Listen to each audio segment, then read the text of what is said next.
Bien, mesdames, messieurs, c'était donc le dernier Conseil européen de l'année, le 5e auquel je participais. Et il se termine avec 2 pas décisifs qui ont été accomplis. L'un pour régler, pour longtemps, je l'espère, la situation de la Grèce, et l'autre pour acter l'union bancaire et lui donner la force nécessaire pour permettre d'éviter que des crises puissent survenir qui ont été, je le rappelle, à l'origine de ce que nous vivons aujourd'hui. L'Europe est donc sortie de cette période où elle s'interrogeait sur son avenir, sur son destin, et où la zone euro se posait la question de savoir si elle resterait dans la composition qui est la sienne aujourd'hui. Il y avait donc un doute à la fois sur sa capacité à régler la crise et sa volonté d'approfondir son union. Ce Conseil européen a donc marqué la réponse qui était attendue pour régler les problèmes du passé et ouvrir le renforcement pour l'avenir. Sur l'union bancaire, qui peut paraître un dossier éminemment technique, il l'est. Une supervision, un mécanisme de régulation et la recapitalisation des banques et enfin un fonds de résolution. C'est en fait tout simplement tout ce qui va permettre, en tant qu'architecture, surveillance et intervention, d'éviter que des épargnants puissent être lésés en Europe par des comportements bancaires. Donc, concrètement, c'est la protection des épargnants. Mais c'est aussi la protection des États, puisque la crise bancaire avait nécessité une intervention des États. Avec ce qui est prévu aujourd'hui et qui va donc se structurer pour l'année qui vient, c'est que plus aucun État n'aura à intervenir dans une crise bancaire dès lors qu'elle aura été prévenue, cette crise, à travers la supervision, et même résolue sans qu'il soit fait appel à une contribution des États, c'est-à-dire du contribuable.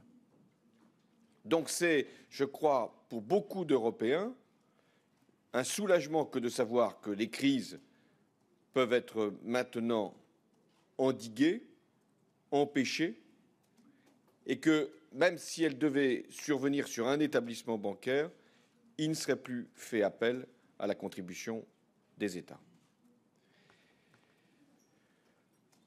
Second sujet qui devait être abordé dans ce Conseil, même s'il a été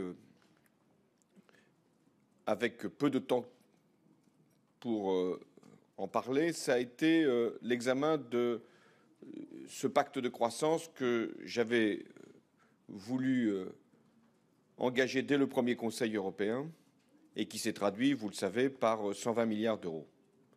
Là-dessus, il y aura un examen annuel de la croissance en Europe qui permettra de faire l'évaluation précise de ce plan. Mais d'ores et déjà, la Banque européenne d'investissement sera abondée pour 10 milliards d'euros dès le premier trimestre. Et les fonds structurels pourront être engagés dès le début de l'année 2013. Ce qui veut dire que le pacte pour la croissance va pouvoir pleinement donner sa mesure et ses effets en 2013.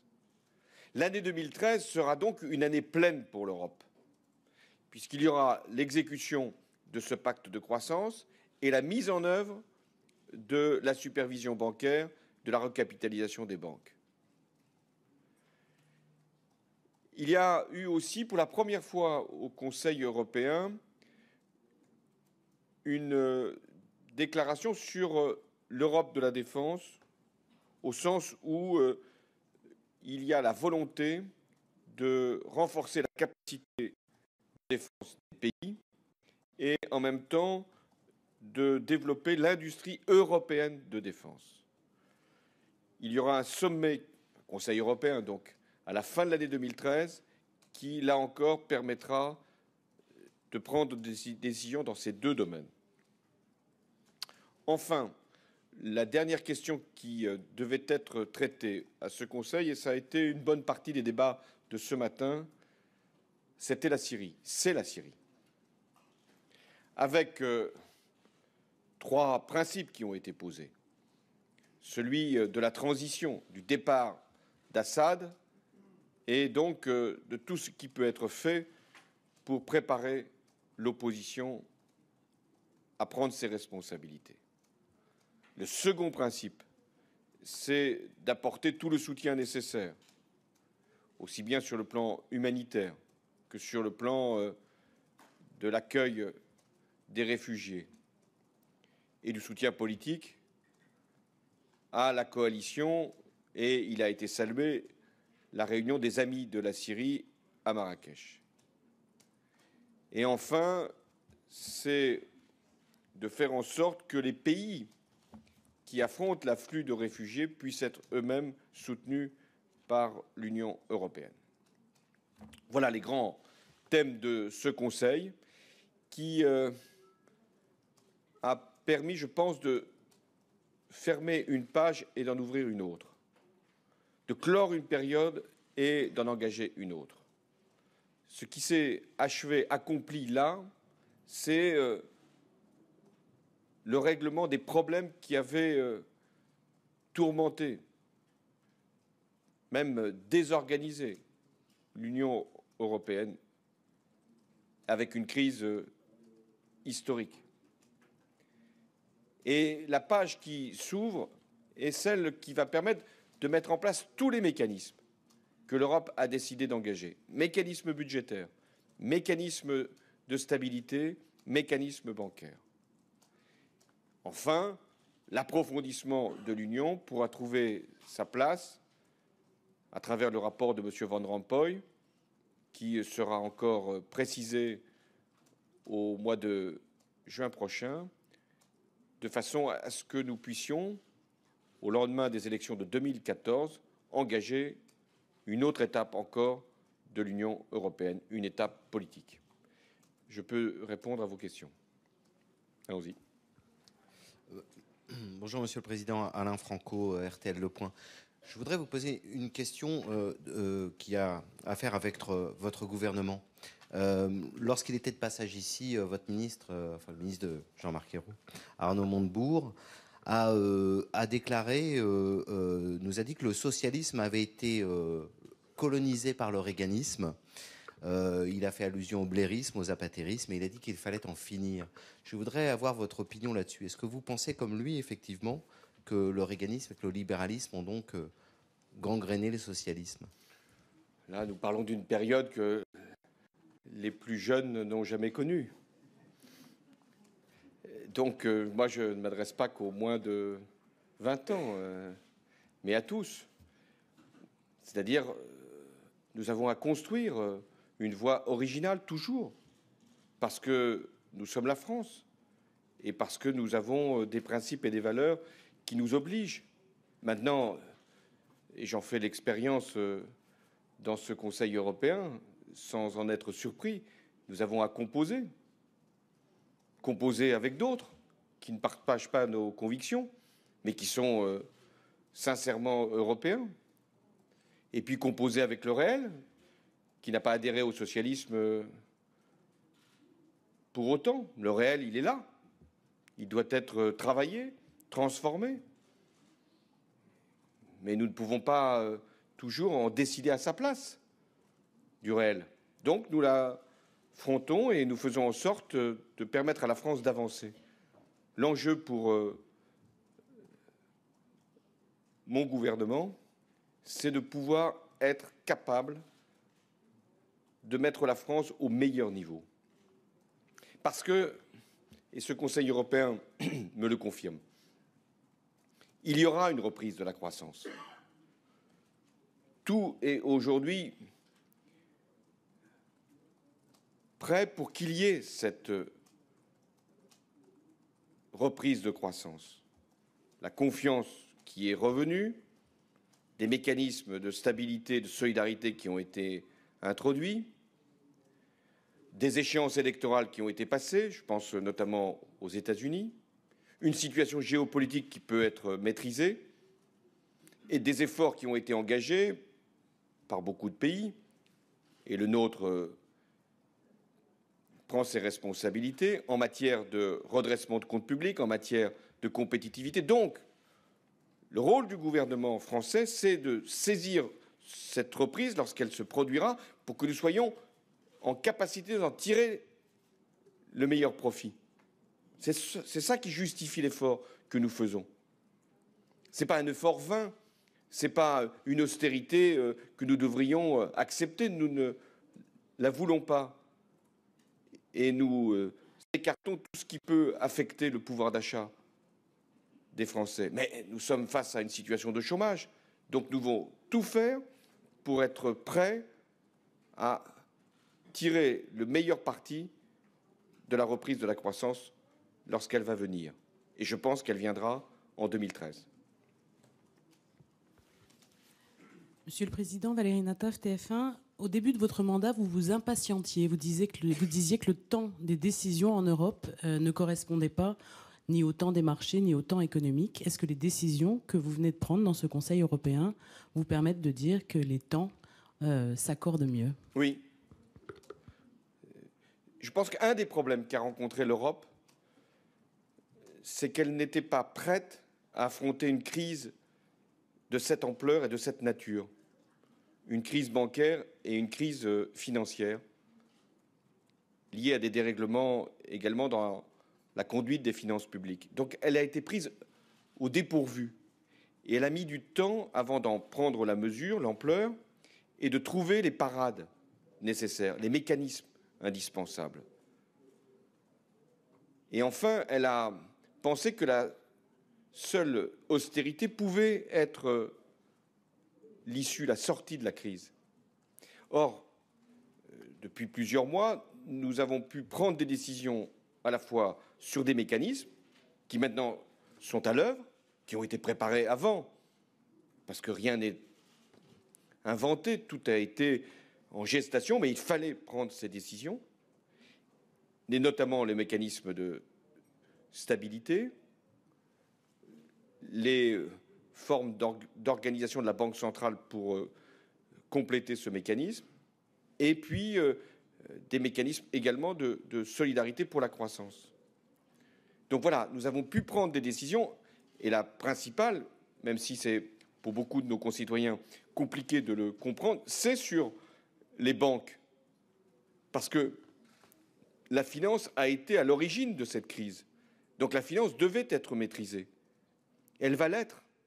La supervision bancaire, les mécanismes de résolution des crises, la séparation des activités bancaires de dépôt par rapport aux activités spéculatives, tout cela est maintenant décidé. Et la France ne va pas perdre de temps. Nous allons être l'un des premiers pays à faire voter une loi bancaire. Et dans cette loi bancaire, il y aura une autorité de résolution des crises. C'est-à-dire l'autorité nationale qui sera sous l'autorité européenne. Oui, donc des décisions ont été prises. Et c'est parce que des décisions ont été prises depuis plusieurs mois qu'il peut y avoir le retour de la confiance. Il n'y a plus de doute aujourd'hui sur l'intégrité de la zone euro. Personne ne se pose la question, qui était pourtant dans toutes les têtes il y a quelques mois, est-ce qu'un pays européen de la zone euro va sortir de ce système? Cette question a trouvé sa réponse. De la même manière, il y a 6 mois, nous nous posions beaucoup d'interrogations sur les écarts de taux d'intérêt, sur la possibilité pour certains États de supporter encore ces charges-là. Les écarts de taux d'intérêt se sont réduits et nous avons maintenant une possibilité, avec l'intervention de la Banque centrale européenne, si un pays en fait la demande, de pouvoir apporter des liquidités. Et c'est parce qu'il y a des décisions qu'il y a la confiance et qu'il peut y avoir la croissance. Et que maintenant, je peux dire que l'Europe ne pourra plus être prise au dépourvu, puisqu'elle a des mécanismes de prévention et des mécanismes de résolution et des mécanismes de solidarité. Est-ce que tout est réglé pour autant? Non. Qu'est-ce qui n'est pas réglé? Le chômage, la faible croissance, pour ne pas dire la récession dans certains pays. Et là encore, dans ce Conseil européen, il y a eu un engagement pour l'emploi des jeunes. Vous savez combien cette question me tient à cœur. Et il y aura, de la part de la Commission, la présentation d'un plan pour l'emploi des jeunes, pour la formation, pour la qualification, pour l'alternance. Et nous avons également anticipé, puisque nous avons créé les emplois d'avenir, mais aussi des formules pour éviter que des jeunes sans qualification puissent rester sans solution. Et enfin, nous avons inventé le contrat de génération qui, peut-être un jour, sera généralisé à l'échelle européenne. Bertrand Galichet, France Inter. Monsieur le Président, la feuille de route de Monsieur Van Rompuy sur l'approfondissement de l'union monétaire ne semble pas susciter un enthousiasme excessif, c'est le moins que l'on puisse dire. Est-ce que vous y voyez un frein lié à une situation électorale, conjoncturelle? Je pense aux élections allemandes en 2013, bien sûr, et aux élections européennes en 2014. Ou y a-t-il, selon vous, percevez-vous un frein plus profond? D'abord, moi, je veux saluer le travail qu'a fait M. Van Rompuy, parce qu'il a pris ses responsabilités en recueillant les propositions des différents États et d'indiquer le chemin qui lui paraissait le meilleur. Qu'est-ce qui a été retenu de son rapport à ce stade? C'est la possibilité de conclure des contrats de compétitivité et de croissance, et pour les pays qui y souscriraient et qui auraient besoin d'une incitation, d'avoir un mécanisme de solidarité qui rendrait possible un certain nombre de réformes structurelles. C'est déjà pas mal. Qu'est-ce qu'il n'a pas pu encore faire apparaître pour l'année 2013 et qui pourrait éventuellement être envisagé au lendemain des élections européennes? C'est notamment tout ce qui était l'amortissement des chocs et des fonds qui pourraient être mobilisés à cette fin. Mais je pense qu'il a donné une direction qui sera encore précisée au printemps prochain et qui me paraît être la bonne. Après, il y a une responsabilité politique. Il y a des pays qui ne veulent plus de nouveaux transferts de compétences vers l'Union européenne. J'en fais à chaque Conseil le constat. Ces pays considèrent qu'ils sont allés jusqu'au bout de ce que devait être leur engagement européen. Je respecte ce choix. Il y a même des pays qui veulent se retirer des compétences qui avaient été jusque-là transférées. Vous reconnaîtrez ces pays sans peine. Alors qu'est-ce que je propose pour régler cette question? Et ça, ce n'est pas dans le rapport de M. Van Rompuy, sauf qu'il l'évoque à travers la capacité budgétaire de la zone euro. Moi, je plaide pour qu'il y ait, pour la zone euro, une étape nouvelle qui puisse être franchie. Si certains pays, et je peux l'admettre, ne veulent pas aller jusque-là, eh bien, nous ferons des coopérations renforcées. Et je peux illustrer mon propos avec la taxe sur les transactions financières. Il y a encore quelques mois, il y avait trop peu de pays qui défendaient cette position. Et on ne pouvait même pas avoir les 11 participants nécessaires pour la coopération renforcée. Eh bien, depuis 6 mois, nous avons été suffisamment convaincants, puisque nous avons trouvé les 10 autres pays, hormis la France, qui étaient prêts à faire cette coopération. Et je constate depuis que 2 autres nous ont rejoints, y compris un pays qui n'est pas de la zone euro, semble-t-il la Lituanie. Donc, il y a la possibilité, on le voit bien, pour ceux qui veulent aller de l'avant, pour ceux qui veulent faire davantage, pour ceux qui veulent trouver de nouvelles ressources ou développer de nouveaux moyens, de s'organiser. Eh bien, moi, je plaiderai à partir de 2014 pour que nous allions encore plus loin dans les coopérations renforcées. Oui, Monsieur le Président, bonjour. Pascal Verdeau, France 3. Je voudrais revenir à cette notion nouvelle donc, de contrat de compétitivité. Et de croissance. Vous avez parlé la nuit dernière de démarche volontaire. Ce matin, une députée européenne, Sylvie Goulard, qui est proche, vous le savez, de M. Monti, affirme que ces contrats sont un peu la porte ouverte à tous les marchandages financiers possibles. Elle parle même, cette saison, de caramel mou en ce qui concerne ces contrats. Est-ce que vous ne considérez pas que cette nouvelle initiative est en train de rendre le processus européen encore plus complexe, encore plus byzantin, encore plus illisible?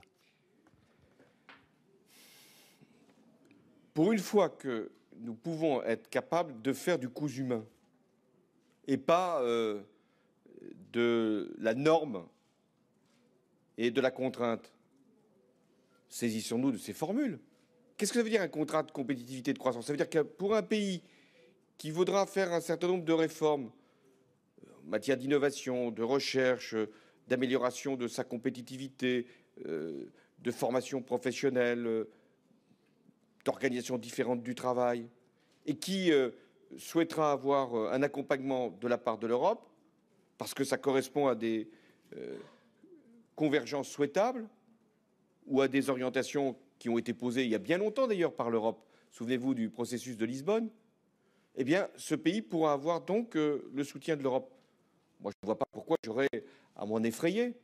Ce serait beaucoup plus problématique si on obligeait tous les pays à passer je ne sais quel contrat avec l'Europe pour leur faire accepter une politique que les pays eux-mêmes ne voudraient pas. Or, le mot contrat écarte cette hypothèse. Donc dès lors que c'est volontaire, dès lors que c'est accompagné, dès lors que c'est sur des sujets qui sont ceux de la croissance, de l'emploi, de la compétitivité, moi je pense que c'est une bonne formule. Et je pense qu'il y en a assez des procédures automatiques qui ont été maintenant renforcées et qui conduisent les pays à avoir des politiques budgétaires, j'allais dire, plus que sous surveillance. Donc ce n'est pas du tout ce cadre-là qui est proposé.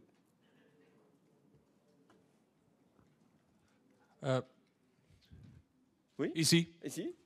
Bruno Waterfield, Daily Telegraph, en français, j'espère. Sur la défense. Ça ne tient qu'à vous. Sur la défense. La France abandonne-t-elle son ambition de créer les structures véritablement civiles ou militaires pour planifier et conduire les missions et opérations? Posez votre question en anglais, ce sera plus simple. Ask a question in English. Okay. Has France abandoned its ambition to create true structures for civil and military planning and operations for the EU missions? Donc la France a sa politique de défense et est prête, lorsqu'elle considère que des intérêts essentiels sont en jeu, et avec le cadre légal que lui fournit les Nations Unies, de faire des opérations ou de participer à des opérations. Et la France gardera cette autonomie, cette indépendance. Mais nous voulons agir en Europe. Nous voulons que l'Europe s'affirme comme un acteur politique de premier plan. Et pour être entendu, pour être respecté au plan international, les moyens de défense sont essentiels. Donc nous acceptons une coopération, nous acceptons qu'il y ait des missions communes, et je vais en prendre un exemple. Sur le Sahel, ce n'est pas la France seulement qui est en première ligne, c'est l'Europe, au sens où c'est l'Europe qui va former les militaires africains qui vont eux-mêmes, si le Conseil de sécurité en donne mandat, participer à l'opération de reconquête du Nord Mali et donc de l'intégrité de ce pays. Ce sont donc des Européens qui forment les militaires, mais qui ne participent pas, bien sûr, à l'opération si elle est décidée. Donc, vous voyez bien que la France essaye à chaque fois qu'il est possible de se donner le même objectif que celui qu'elle poursuivrait seule, mais avec toute l'Europe. Et pour cela, nous avons besoin d'une industrie européenne de défense. Là aussi, très longtemps, il y a eu des conceptions très nationales, y compris de la part de la France. Et vous trouverez des illustrations à travers un certain nombre de matériels. Et là, nous disons qu'il faut mieux nous organiser sur le plan industriel. Et c'est l'objectif de ce qui a été posé aujourd'hui. Monsieur le Président, deux questions, plutôt une précision, une question. La précision à propos de ces contrats de compétitivité et de croissance, et plus exactement des mécanismes de solidarité associés à ces contrats. Madame Merkel dit pas plus de 20 milliards d'euros, elle dit 10, 15, 20 milliards au maximum. Pour vous, est-ce assez ou faut-il plus ou beaucoup plus? Et puis deuxième point, l'agence Fitch de notation maintient certes le AAA de la France, mais également son orientation négative, c'est-à-dire qu'elle se réserve le droit d'ici quelques mois d'abaisser cette note, et on estime même que la probabilité que cette note soit abaissée est d'environ 50%, voire un peu plus de 50%. Est-ce que pensez-vous de ça? Est-ce que Fitch est plus crédible que Moody's et sa consoeur S&P ou moins crédible? Vous me demandez de noter les agences de notation? D'en faire une hiérarchie? Je mettrai forcément en premier celle qui nous note le mieux. Non, écoutez, chacune a ses règles, ses paramètres, ses critères, souvent d'ailleurs assez convergents. Fitch vient de confirmer la note qui avait été posée il y a déjà plusieurs mois. Elle n'en a changé aucun de ces aspects, y compris l'orientation négative pour le AAA. Donc, nous entendons ce qui nous est dit, mais nous ne déterminons pas notre politique par rapport à telle ou telle agence. Nous déterminons notre politique par rapport à l'intérêt de la France, par rapport à ce que nous voulons lui donner comme force en matière de compétitivité et lui ôter comme faiblesse en matière de dette et de déficit. Et par ailleurs, je constate que la note de la France, celle que nous pouvons vérifier chaque jour sur les marchés, c'est le taux d'intérêt. Et depuis que je suis à la tête de l'État, les taux d'intérêt n'ont cessé de baisser. Je n'en tire pas de satisfaction personnelle. Ce n'est pas moi qui fais les marchés. Mais je constate que la France, en tout cas la dette souveraine de la France, est particulièrement appréciée par les marchés au point d'avoir un taux d'intérêt qui est maintenant en dessous de 2% et qui est même négatif sur les échéances courtes. Mais tout cela est fragile, tout cela est vulnérable. Et donc nous devons avoir une crédibilité. La crédibilité, ce n'est pas de faire de l'austérité. La crédibilité, c'est d'avoir une ligne, une cohérence, une action dans la durée. Et c'est ça que j'ai à expliquer aux Français et aux Européens. Voilà ce que nous voulons faire. Nous voulons renforcer l'économie de la France pour lui permettre de saisir toutes les opportunités, déjà aujourd'hui, pour sortir de la crise, et demain, pour avoir une reprise la plus forte possible de la croissance. Et enfin, la seule considération que j'ai à l'esprit, c'est l'emploi.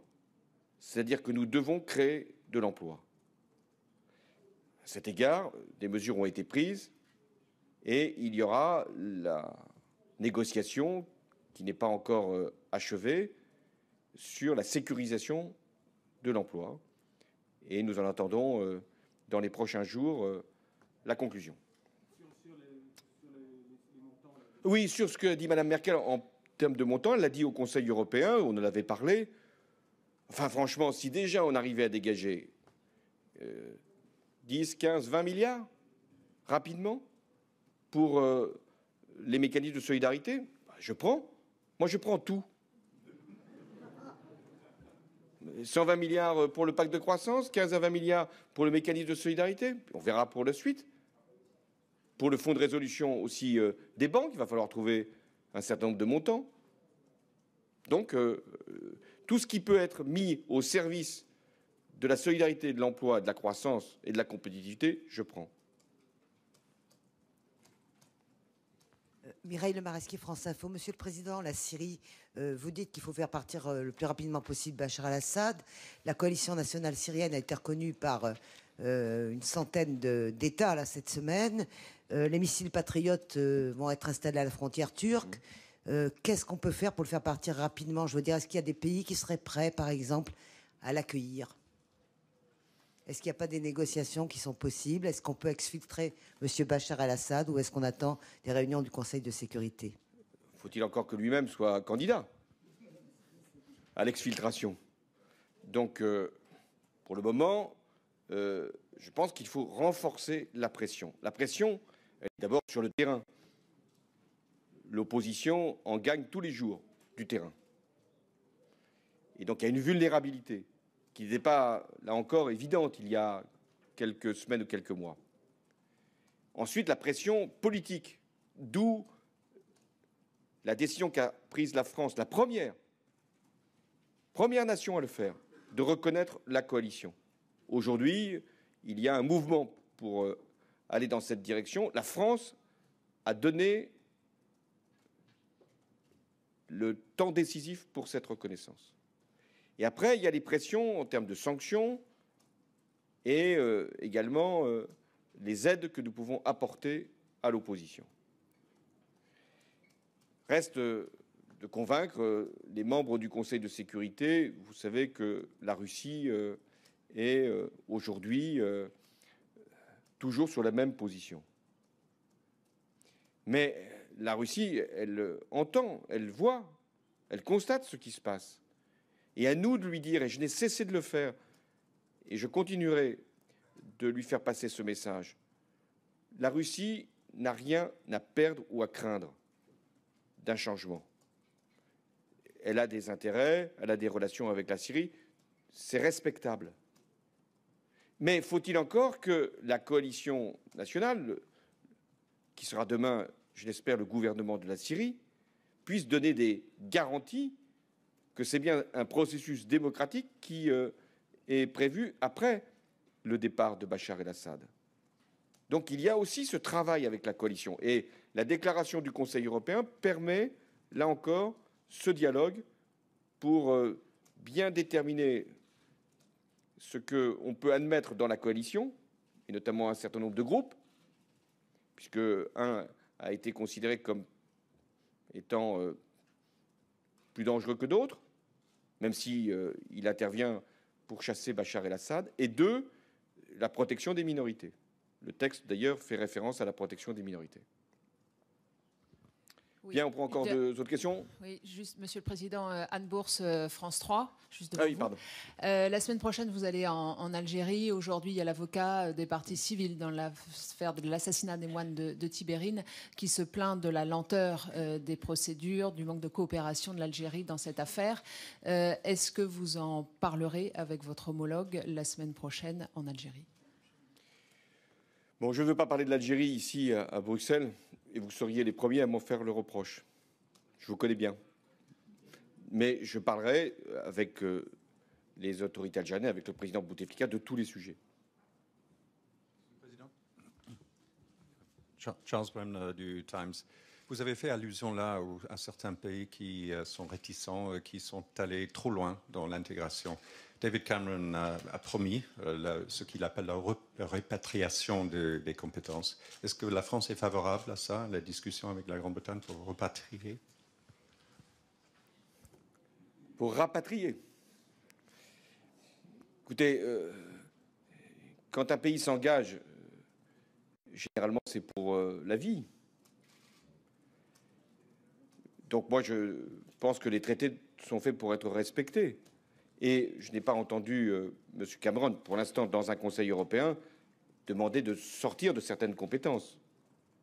Donc, si cette discussion a lieu, parce qu'elle peut avoir lieu, l'Europe n'est pas une Europe où on pourrait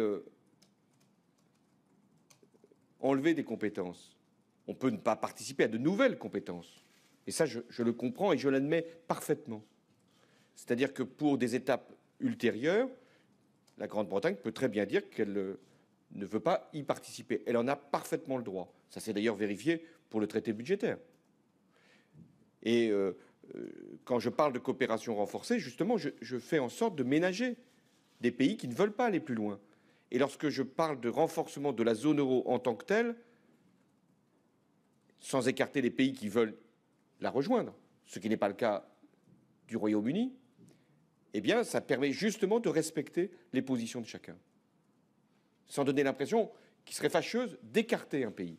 Aucun pays ne doit être écarté, mais aucun pays ne doit être obligé. Je pense que c'est ça la bonne position. Monsieur le Président, puisque nous sommes en Belgique, je voudrais vous poser une question gauloise. Oui, je vois laquelle alors. Oui. Ne la posez pas, je ne vous répondrai pas. Alors, je vous la pose quand même, on ne sait jamais, hein, je peux tenter ma chance. Hein. Oui. Que pensez-vous de l'exil, que je ne qualifierais pas, de Gérard Depardieu dans ce pays? Vous avez bien fait de poser la question pour l'éthique de votre métier, parce que le mot éthique est particulièrement adapté. Chacun doit avoir un comportement éthique, quelle que soit la profession qu'il exerce. Et encore davantage pour le chef de l'État de ne pas répondre à votre question.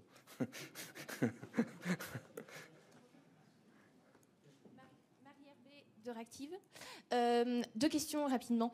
Vous disiez tout à l'heure qu'à chaque Conseil européen, vous faisiez le constat que certains États ne veulent plus de transfert de souveraineté. Oui. Est-ce que ces États sont dans la zone euro? Si oui, lesquels?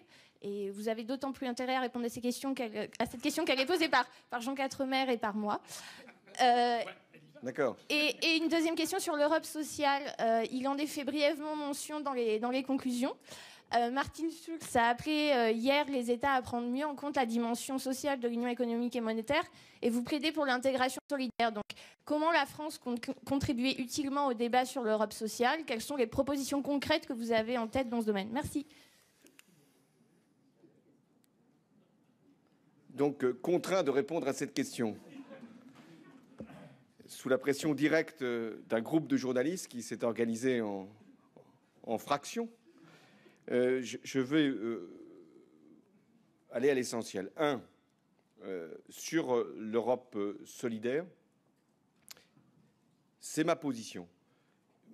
Chaque fois qu'un instrument d'intégration est proposé, il doit y avoir une solidarité pour y accéder. Et nous ne pouvons pas traiter que de l'économique. Le social, maintenant, est à la table. Et c'est la raison pour laquelle je souhaite que l'Eurogroupe puisse également associer sur certains sujets et à certains moments les ministres du Travail.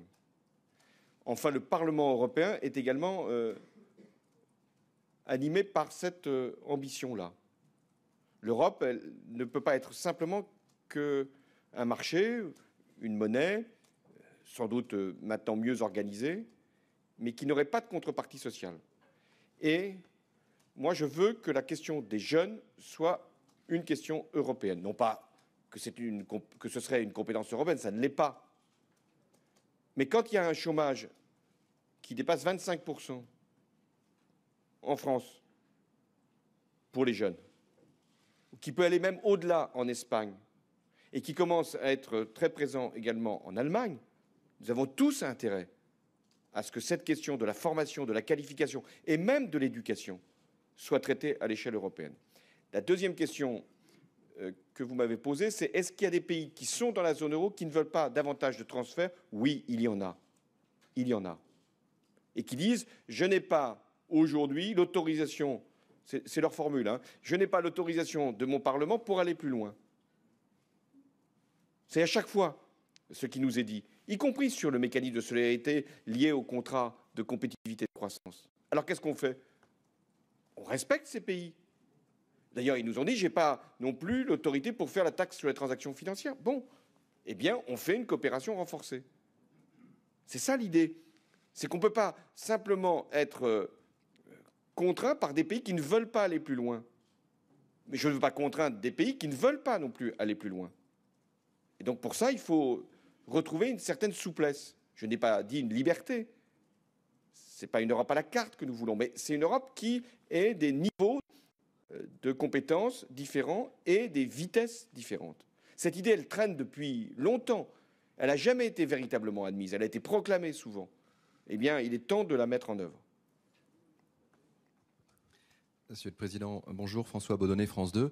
Vous n'avez pas voulu répondre à la question sur Gérard Depardieu. Oui. Donc je vais vous poser deux questions périphériques qui vont vous permettre de ne toujours pas répondre, mais en tout cas de répondre à des interrogations qui sont européennes. la question de l'exil fiscal pose la question de l'harmonisation fiscale en Europe. Quel est votre point de vue là-dessus? Est-ce qu'il est temps que l'harmonisation fiscale se fasse, ou est-ce que chaque État doit garder sa liberté parce que la fiscalité est une arme? C'est ma première question. La deuxième question est par rapport à quelque chose qui avait été évoqué par votre prédécesseur. Il avait dit que les Français, où qu'ils soient dans le monde, devraient payer leur impôt en France. Et là, je pense en particulier à d'autres cas. Est-ce que vous êtes sur cette même ligne ou c'est quelque chose qui est totalement inenvisageable? Merci. Éthiquement et politiquement, je peux répondre à votre double question. L'harmonisation fiscale, oui. Nous harmonisons nos politiques budgétaires. Nous devons harmoniser nos politiques fiscales. Et l'harmonisation, ce n'est pas simplement de faire converger les taux d'impôt sur les sociétés. C'est aussi de faire qu'aucun écart de prélèvement puisse être maintenu à un niveau tel qu'il permette à des citoyens de pays membres de l'Europe d'aller chercher l'optimisation fiscale à travers un certain nombre de mécanismes. Donc nous devons avoir cette discussion sur la convergence fiscale. Ça ne veut pas dire que ce serait le même système fiscal, mais que nous ne pouvons pas avoir des dumpings fiscaux sur un certain nombre de situations d'entreprises ou de particuliers. Ensuite, qu'est-ce que nous avons à faire par rapport à des situations qui existent au cœur de l'Europe, dans des pays membres de l'Union ou dans des pays non membres de l'Union? Pays non membres de l'Union, c'est la Suisse. J'ai reçu la présidente de la Confédération suisse il y a quelques jours à Paris, et je lui dis que nous étions prêts à revoir un certain nombre de conventions fiscales ou de situations fiscales, notamment pour les successions. En revanche, je ne suis pas favorable à des procédures d'amnistie. Et vous avez vu qu'il s'est produit en Allemagne une situation intéressante qui sert de référence, c'est-à-dire que l'Allemagne avait pensé faire un accord avec la Suisse pour permettre une taxation d'exilés fiscaux, et le Bundesrat ne l'a pas accepté. Donc ça veut dire qu'avec la Suisse, nous devons d'abord permettre un échange d'informations, une convention sur les successions, et ça c'est en cours, et puis de voir comment nous pouvons encore améliorer les choses. Mais il ne peut pas y avoir, et la Suisse en est d'ailleurs elle-même convaincue, d'amnistie, ou de ce qui pourrait apparaître comme une amnistie. Après, il y a des pays membres de l'Union européenne, la Belgique, avec lesquels nous avons une convention fiscale. Donc nous allons revoir ces conventions fiscales, et je pense que c'était l'esprit, j'imagine, de ce qu'avait déclaré mon prédécesseur. Il n'y a pas d'autre moyen de faire. Ça ne peut pas être une volonté simplement française. Nous sommes obligés de renégocier la convention fiscale pour traiter le cas de ceux qui se sont installés dans quelques villages belges. Mais qu'ils se méfient, c'est une mairie socialiste, m'a-t-on dit. Philippe Ricard, Le Monde. Pardon de revenir sur un détail. Les 10, 15 ou 20 milliards d'euros dont parle Mme Merkel et que vous reprenez à votre compte là, sur le petit budget de la zone euro, c'est par an, par mois, oui, par 7 ans? Qu'on se comprenne bien. Hein. Elle a voulu, et elle a eu raison, de donner un ordre de grandeur permettant de bien comprendre ce qui était en cause. Ce n'est pas un budget de la zone euro. Ça, le budget de la zone euro, ça sera une question qui pourra être évoquée une fois qu'on aura adopté le budget de l'Union européenne, j'espère au mois de février. Et c'est par mois, par an, pour 7 ans? Non. Donc, l'idée, ça serait de dégager un fonds qui pourrait être au départ doté de 15, 20 milliards, peut-être pour partie tirée de la taxe sur les transactions financières. Une fois que ce fonds est consommé, on le réalimenterait.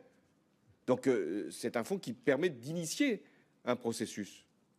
Mais je veux bien distinguer les choses. Il y a ce fonds pour accompagner des réformes dans les pays qui en font la demande.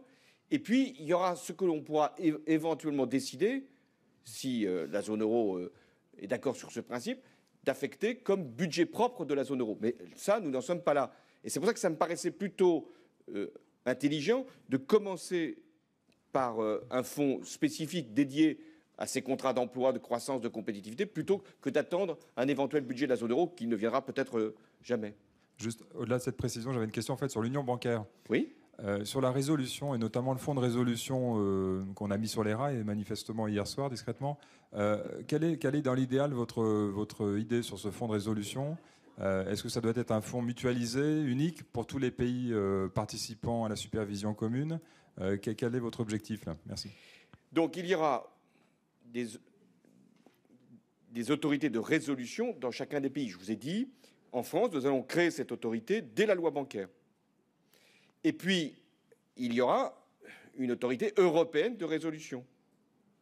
Alors, ça paraît compliqué. Je vais donner, là encore, une traduction. Il y a une supervision qui va être celle de la Banque centrale européenne.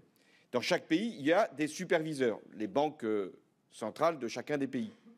Ça, c'est pour la supervision. Pour la résolution, qu'est-ce que ça veut dire? Il y a un problème, il faut intervenir. Il y a des autorités de résolution dans chacun des pays et une autorité mutualisée au niveau européen. Et comment intervenir? Eh bien, justement, en utilisant tous ces fonds de résolution. Donc, c'est bien un principe de mutualisation et de solidarité.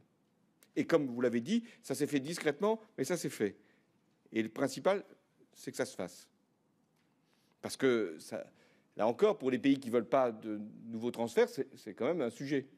Donc, il a fallu convaincre. Ça a pris le temps de la nuit, comme toujours. On prend encore 2 autres questions parce que non, j'ai déjà. Avant le prochain train, vous avez encore un tout petit peu de temps. C'est bien de prendre le train, parce que comme ça, on prend le suivant. Voilà, exactement. Le débat, pardon de venir sur des sujets comme cela, mais le débat en France semble se cristalliser autour du mariage pour tous, puisqu'il y a manif contre manif, pétition contre pétition, etc.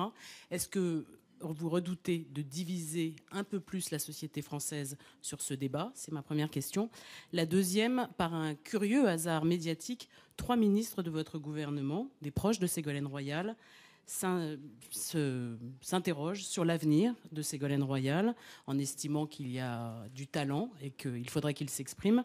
Pouvez-vous envisager une place pour Ségolène Royal dans un dispositif gouvernemental? Merci. Oui, plus le temps passe, plus vous vous laissez aller.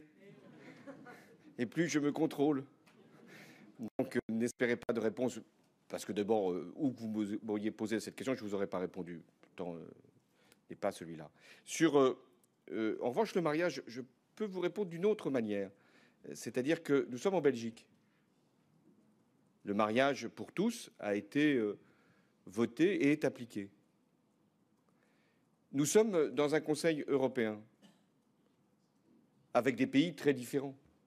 On en a parlé sur le plan des positions idéologiques.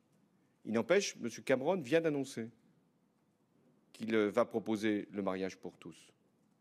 Donc, là encore, l'Europe, ce n'est pas simplement un espace économique où nous discutons de budget, c'est aussi un espace de vie. Et quand des pays font le choix de moderniser, dirait-on, en tout cas de donner des libertés dans un cadre qui doit être précisé, c'est vrai que d'autres pays sont amenés à y réfléchir. Et que, comme nous vivons dans le même espace, c'est vrai que pourquoi dans des pays où on pourrait avoir le mariage pour tous et pas dans d'autres? Donc, je pense que l'Europe, c'est aussi une communauté de vie et avec des règles qui peuvent être communes. Merci à tous.